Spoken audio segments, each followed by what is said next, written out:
Periyar Maniam Institute of Science and Technology, Tanjavur. Mechanical Engineering with specialization in energy engineering, robotics and industrial automation. நக்கிர நேயர்களுக்கு வணக்கம். இன்று நம்முடன் கருத்துக்களை பகிர்ந்து இணைந்திருக்கிறார் காங்கிரஸ் கட்சியின் ஆதரவாளர் கிருத்தியா தரன் அவர்கள். வணக்கம். வணக்கம். நக்கிர நேயர்களுக்கும் ராஜவேல் அவர்களுக்கும். ஒரு ஆங்கில ஊடகத்துக்கு பேட்டியளித்த பிரதமர் நரேந்திர மோடி சொல்றாரு, ஓய்வில்லாமல் உழைப்பது குறித்து கேள்வி கேட்டதற்கான பதில் சொல்றாரு. தாம் உயிரியல் ரீதியாக பிறக்கவில்லை, கடவுள் தான் என்னை பூமிக்கு அனுப்பிச்சிருக்காரு அப்படிங்கிறாரு. மக்களுக்கு நல்லது செய்ய வேண்டும் என்று எனது எண்ணம். நான் பெற்ற ஆற்றலை சாதாரண மனிதனிடமிருந்து பெற்றிருக்க முடியாது. கடவுளால் மட்டுமே இத்தகைய ஆற்றலை தர முடியும் அப்படின்னு சொல்லியிருக்கிறார். அதாவது நான் மனித பிறவி அல்ல, அதையும் தாண்டி புனிதமானவர் அப்படின்னு சொல்லுவாங்க. அதாவது தன்னை கடவுள் அப்படின்னு சொல்லிட்டு நான் எப்போதுமே சொல்லுவேன், அவர் சாமியார் வேலையை தான் அதிகம் செய்யறாரு. அயோத்தி ராமர் கோயில போய் பூஜை பண்றது, துவாரகையில போய் நதியிலுக்கு அடியில போய் பண்றது, இந்த மாதிரியான சாமியார் தனமான வேலைகள். ஒரு அரசியல்வாதி எந்தெந்த வேலை செய்யக்கூடாதோ அதெல்லாம் விட்டுட்டு அவர் சாமியார் தனமான வேலைகள் தான் அவர் செஞ்சிட்டு இருக்காரு. அதை தொடர்ந்து தன்னை கடவுளாக இப்ப நிறைய சாமியார்கள் நீங்க பாத்தீங்க அப்படின்னா, கடவுள்கிட்ட இருந்து நான் நேரடியா வந்தேன், கடவுள் அனுப்பின தூதர் அப்படின்னு சொல்லி நான் கடவுள் பிறப்பு அப்படின்னு சொல்ற அளவுக்கு மிக அதீதமாக போய்விட்டது. அது அதை தான் மோடி அவர்கள் சொல்றார். சோ நம்ம இதுல என்ன கத்துக்கணும் அப்படின்னா, நீங்க இது வரைக்கும் நம்ம பார்த்த எல்லா வாழ்க்கையிலையும் பார்த்தாச்சு, கடவுள்னு எந்த மனித பிறப்பும் கிடையாது. அறிவியல் ரீதியா அப்படி ஒண்ணு கிடையவே கிடையாது. கடவுள் ஏதோ இயற்கை, கடவுள் ஏதோ ஒரு சக்தி அப்படின்னு வச்சுக்கலாம். ஆனா ஒரு அரசியல்வாதி கடவுளா இருக்க வாய்ப்பே கிடையாது. ஆனா தன்னை கடவுளா ப்ரமோட் பண்ணிக்கிற அளவுக்கு அவருக்கு ஏதோ ஆயிருக்கு. கண்டிப்பா அவர் கொஞ்சம் ஜாஸ்தியா போயிடுச்சு அப்படின்னு தான் நம்ம சொல்லுவோம். டெல்லியில் இருக்கீங்க. டெல்லியில் உச்சகட்ட தேர்தல் பிரச்சாரம் நடந்து கொண்டு இருக்கிறது. இந்தியா கூட்டணிக்கான நிலை அங்கே எப்படி இருக்கு? பாரதிய ஜனதா கூட்டணிக்கான நிலை எப்படி இருக்கு? கெஜ்ரிவால் பேசும்பொழுது 5ஆம் கட்ட தேர்தல் முடிஞ்சதுக்கு அப்புறம் நாங்கள் பார்க்குறோம் 300 இடங்களுக்கு குறையாமல் இந்தியா கூட்டணி கண்டிப்பாக வெற்றியடையும். மேலும் அமித்ஷா ஒரு பேரணி நடத்தினார். அதில் 500 பேர் கூட அந்த பேரணியில் இல்லை அப்படின்னு சொல்றாரு. நிஜமாவே இங்க நான் கெஜ்ரிவால் ஒரு திரிலோக்புரி தான் நினைக்கிறேன், திரிலோக்புரியோ கல்யாண்புரியோ போயிருந்தேன். அப்ப கெஜ்ரிவாலோட பிரச்சாரத்தை பார்த்தேன். சரியான கூட்டம் இருந்தது. கெஜ்ரிவால் பாக்குறப்ப என்கிட்ட வழியில இருக்கவங்க எத்தனை மணிக்கு வர்றாருன்னு கேட்டாங்க. மக்கள் கூட்டம் பெருமையா இருந்தது. நான் போன இடத்துல எல்லாம் ஆம் ஆத்மிக்கு ஓட்டு கேட்கிறீங்களா, யாருக்கு ஓட்டு கேட்கிறீங்க அப்படின்னாங்க. ஆம் ஆத்மிக்குன்னா கண்டிப்பா ஓட்டு போட்டுருவோம் அப்படிங்கிறாங்க. அங்க நான் பார்த்ததுல எங்க பார்த்தாலும் பிஜேபி கொடிகள் கட்டியிருந்தாங்க. எல்லா தெருவுலயும் ராமர் ஸ்டிக்கர் இல்லாத இடமே இல்லைன்னு சொல்ல. ஒரு தெருல ஒரு 2 வீட்லயாவது ராமர் ஸ்டிக்கர் இருக்கும், ஒரு 4 வீட்லயாவது பிஜேபி கொடி இருக்கும். அப்படி எந்த கோயில் சைடு போனாலும் கொடிகள் இருக்கும். இந்த மாதிரி ஒரு அயோத்தி ராமர் சமயத்துல கோயில் கட்டியிருந்தாங்க. இன்னொரு தெருல பார்த்தேன், இப்ப ஒரு பயங்கரமான கடத்தரு, நம்ம தாம்பரம் எல்லாம் இருக்கும் பாத்தீங்களா, அந்த மாதிரியான வெளியில இருக்கிற ஒரு கடத்தரு. அங்க ஒரு மேடை போட்டு அங்க ராமரை நிறுவி அங்க பூஜை எடுத்து அத எலெக்ஷன் தேர்தல் பிரச்சாரமா அதாவது எடுக்கிறாங்க. இப்ப நீங்க மோடி அவர்கள் சொன்னதுக்கு இந்த ராமர் இங்க இருக்கிற ராமர் பிரச்சாரத்துக்கு பாருங்க, அவங்க கோயிலை பிரச்சாரம் பண்றாங்க, அரசியலை பிரச்சாரம் பண்ணல, வளர்ச்சியை பிரச்சாரம் பண்ணல.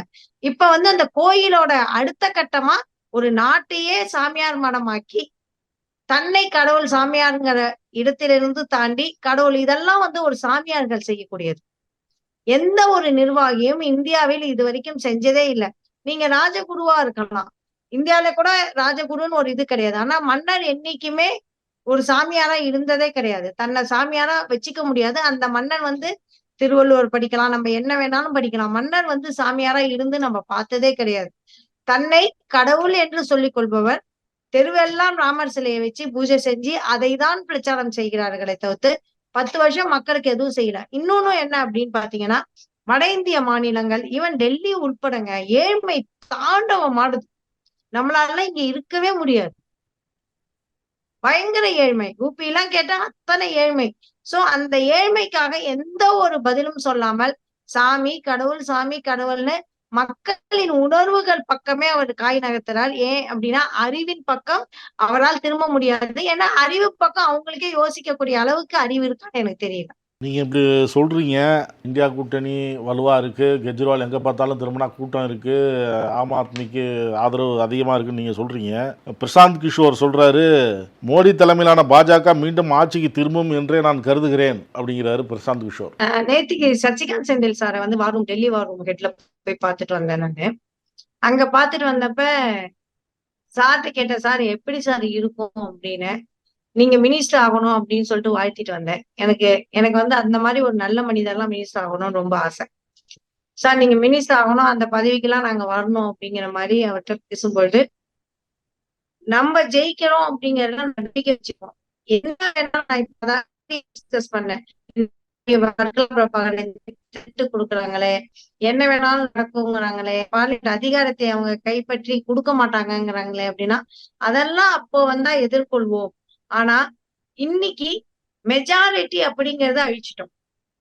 அதுவே நமக்கு மிகப்பெரிய வெற்றி தான். இனிமேலுக்கு அவங்க 400+, 300+, 350+ அப்படின்னு பேசவே முடியாத அளவுக்கு நம்ம வந்தது இந்த தேர்தல்ல நம்மளுக்கு மிகப்பெரிய வெற்றி. ராமர் கோயில் அப்ப அவங்க 400+ங்கிறப்போ நம்ம இந்த இந்தியாவும் நம்பி, ஆனா இன்னைக்கு மெஜாரிட்டி பிஜேபிக்கு மெஜாரிட்டி வருங்கிறதே சந்தேகத்துக்கு இடமுறைய அளவுக்கு நம்ம கொண்டு வந்துட்டோம். அதுவே வெற்றி தான். அதை பத்தி நம்மளுக்கு பெரிய வெற்றி எல்லாம் நம்மளுக்கு தேவையில்லை. பிரசாந்த் கிஷோர் எல்லாம் என்ன வேணா பேசிக்கலாம். 4ஆம் கட்ட தேர்தலில் 270 எங்களுக்கு பெரும்பான்மை கிடைச்சிருச்சுன்னாரு அமித்ஷா. அவங்க கட்சியில அப்படித்தாங்க சொல்லுவாங்க. இப்ப நீங்க என்கிட்ட கேட்டீங்கன்னா ஸ்வீப் தான் சொல்லுவேன். நான் ஒரு கட்சி ஆதரவாளர், சில சமயம் நடுநிலையாளராக இருந்தாலும், சில சமயம் அனலிஸ்ட் பண்ணினாலும், எனக்கு சில சமயம் இந்த இடத்துல சந்தேகமாவே இருந்தாலும் அந்த சந்தேகத்தை மறைச்சிட்டு ஒரு பிஜேபிக்கு ஆதரவாளனாக பிகே வந்து என்ன பேசணுமோ அதுதான் பேசுவார். அமித்ஷா வந்து கட்சிக்காரரா என்ன பேசணுமோ பேசுவான். நானும் ஒரு காங்கிரஸ் கட்சியில இருக்கவங்க அப்படிங்கிறப்ப சம்டைம் 7 to 7 சீட் போடும் தான் சொல்லுவேன். எங்க ஒரு கட்சியில இருக்கவங்க வேற எப்படி பேசுவாங்க? சரி, ரைட். இப்ப டெல்லியில அந்த இவங்க உருவாக்கினது ஒரு மாயபிம்பம். அதான் நாங்க ஜெயிச்சிருவோம் சொல்றது ஓகே.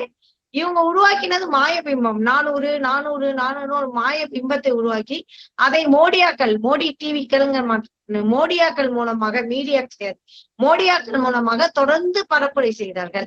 அதனால நம்ம 400 கிடைச்சிடும், 350 கிடைச்சிடும் அப்படிங்கிறோம். இப்ப பிரசாந்த் கிஷோரை வச்சு அந்த பரப்புரை ரொம்ப தீவிரமா மேற்கொண்டிருக்காங்க. அதுவும் எந்த அளவுக்கு வலிக்குதுன்னு பார்ப்போம். டெல்லியை பொறுத்த வரைக்கும் ஆம் ஆத்மி பெண் எம்பி சுவாதி மாலிவால் அவர் எழுப்பிய குற்றச்சாட்டு அங்கே எப்படி மக்களிடையே சென்றடைந்திருக்கிறது, அந்த குற்றச்சாட்டின் காரணமாக கெஜ்ரிவாலின் உதவியாளர் கைது செய்யப்பட்டிருக்கிறார்.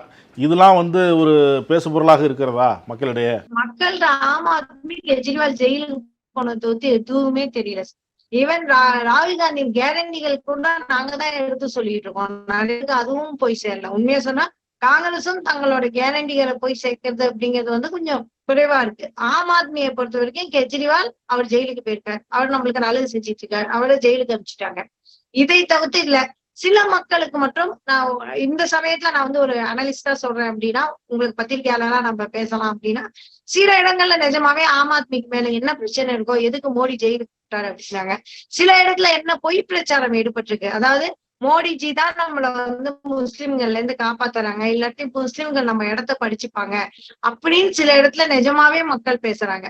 அதுவும் இருக்கு. நான் இப்ப இன்னைக்கு போனது சீக்கிய ரிலீஃப் கேம்ப். அதாவது 1984 இந்திரா காந்தி சமயத்தில் இறந்த சமயத்தில் சீக்கியர்களுக்கும் இவங்களுக்கும் அந்த ஒரு இது ரியாக்ட் நடந்தது. சீக்கிய அந்த ரிலீஃப் கேம்ப்ல ஒரு 4000 குடும்பங்கள் அப்படின்னு அவங்க ஒரு இது சொல்லியிருந்தாங்க டேட்டா. எவ்வளவு ஏரியா, அந்த ஏரியா ஃபுல்லா நடந்து வெயில்ல நடந்து ஆனா அவர்கள் அன்பான உபச்சாரம் வேற.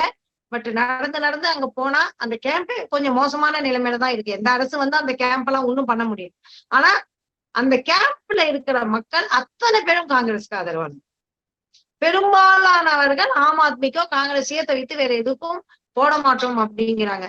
சோ இந்த மாதிரி ஒரு காலத்துல வந்து காங்கிரஸை எதிர்த்தவர்களும் சரி, பிஜேபி ஆதரித்தவர்களும் சரி, எல்லாருமே மனசு மாறி இருக்காங்க. யாருமே வந்து பிஜேபிக்கு போடக்கூடாதுங்கிற ஸ்டாண்ட்ல வந்து வந்திருக்கிறது நான் சந்தித்த நிறைய ஏரியாக்கள்ல தெரிஞ்சது.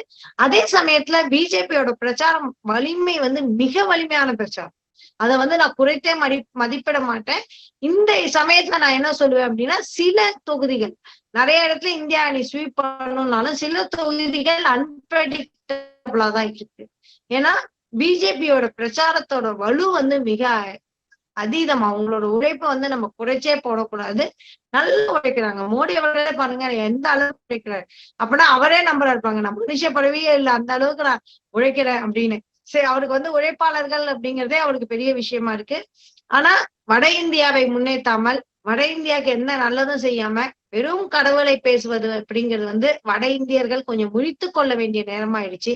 டெல்லியே வந்து நம்ம எல்லாம் இன்னும் நல்லா முன்னேற்ற வேண்டிய இடத்தில் இருக்கு. ஒரு தலைநகரை வந்து இந்த இடத்துல இவ்வளவு ஏழ்மையா பாக்குறதும் நம்மளுக்கு கஷ்டமா தான் இருக்கு. 5 கட்ட தேர்தல் முடிஞ்சிருக்கு. இன்னும் 2 கட்ட தேர்தல் இருக்கு. 5ஆம் கட்ட தேர்தல் வாக்கு சதவீதம் குறைஞ்சிருக்கு. இத பத்தி அங்க என்ன நினைக்கிறாங்க? இது வந்து இன்டெலெக்சுவல் சைட்ல நிறைய மீட்டிங் நடந்தது. பிரஸ் கிளப் ஆஃப் இந்தியாவுக்கு போயிருந்தேன். அங்க இத பத்தி ரொம்ப பிரஸ் கிளப் ஆஃப் இந்தியால நிறைய லாயர்ஸ் இந்த இன்டெலெக்சுவல்ஸ்னு ஒரு சைடு இருக்கும்ல அவங்க எல்லாம் வந்திருந்தாங்க. அவங்கள்ட்ட எல்லாம் பேசினோம். நாங்க அப்ராட்ல இருந்தும் வந்திருந்தாங்க ஜேர்னலிஸ்ட்லாம். அவங்கள்ட்ட நிறைய இன்ட்ராக்ட் பண்ணேன். ஆக்சுவலி இன்னும் 2-3 நாள் இருந்தாலும் நிறைய பேச முடியும். அந்த அளவுக்கான ஒரு தளம் வந்து டெல்லியில இருக்கு, பறந்து விரிஞ்சிருக்கு. அங்க போயிருந்த போது எல்லாரும் மிகுந்த கவலையை தெரிவித்தார்கள். 1/3 ஆஃப் ஆர்மி வந்து இங்க இருக்கு. எதுக்கு தேவையில்லாமல் பார்லிமெண்ட்ல வந்து இத்தனை பாதுகாப்பு குமிச்சிருக்காங்கன்னு தெரியல. அதிகாரத்தை அவங்க மாற்றத்துக்கு விரும்பல. அதிகாரம் மாறும்னு அவங்களுக்கு தெரிஞ்சு போச்சு. ஆனா அந்த அதிகாரத்தை இவங்களுக்கு கொடுக்க மாட்டாங்க.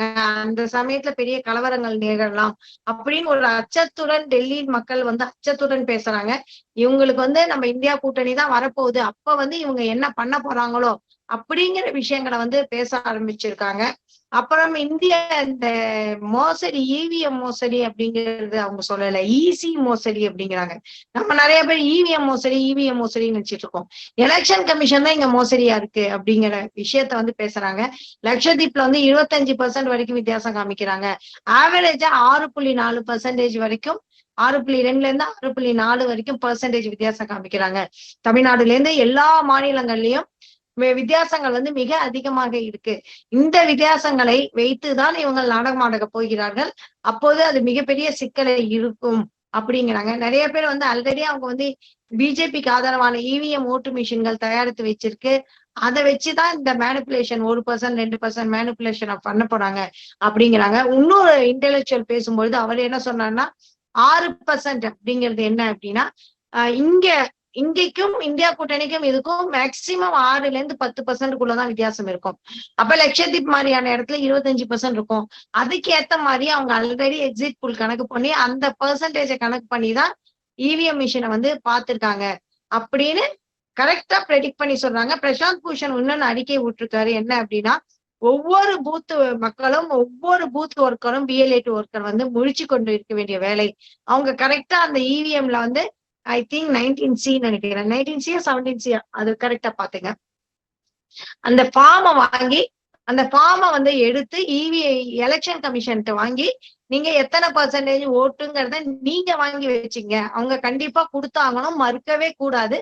சட்டப்படி அவங்க கொடுக்கணும் அப்படின்னு பிரசாந்த் பூஷன் வந்து சொல்லியிருக்காரு. சோ இங்க பிரசாந்த் கிஷோர் பேச்செல்லாம் நம்ம கேட்க வேண்டாம். பிரசாந்த் பூஷன் பேச்சை கேட்டு இங்க தமிழ்நாடு திமுக ஆதரவாளர் ஆகட்டும், அதிமுகவாகட்டும், இல்லாவிட்டி நான் தமிழர் ஆகட்டும், காங்கிரஸ் ஆகட்டும், எல்லாரும் எதிர்கட்சிகள் எல்லாருமே ஒத்துமையா இருந்து ஏன் திமுக முதற்கொண்டு அவங்க கூட்டணியில இருந்தாலுமே சரி, பாமக முதற்கொண்டு கொஞ்சம் ஜாக்கிரதையா இருந்து எல்லாருமே அவங்களோட பூத்ல என்னென்ன வாக்கு விகிதம் அப்படி இப்படின்னு பாக்காட்டி நாளைக்கு நமக்கு என்ன நடக்குதுன்னு நம்மளுக்கு தெரியாம போயிடும். இதெல்லாம் மடைமாற்றும் விதமா தான் நான் கடவுள் பிறப்பு அது இது பூரி சங்கடா சாவியை வந்து குழந்தை தூக்கிட்டு போயிடுச்சார். தமிழ்நாட்டுல தூக்கிட்டு போயிட்டாங்க. எப்படி வருது பாங்க டக்குனு ஃப்ளோல அப்படின்னு ஃப்ளோல எல்லாம் பேசுறாரு. அவரோட நேற்றுக்கு சன் டிவில பேசுறப்ப அவரோட கட்சிக்காரரே சொல்றாரு, அவர் அப்படிதாங்க ஃப்ளோல பேசுவாரு. எந்த பிரதமராதான் ஃப்ளோல பேசுவாங்களாங்க? நீங்க அதெல்லாம் எடுத்துக்கூடாது சீரியஸா அப்படிங்கிறாங்க.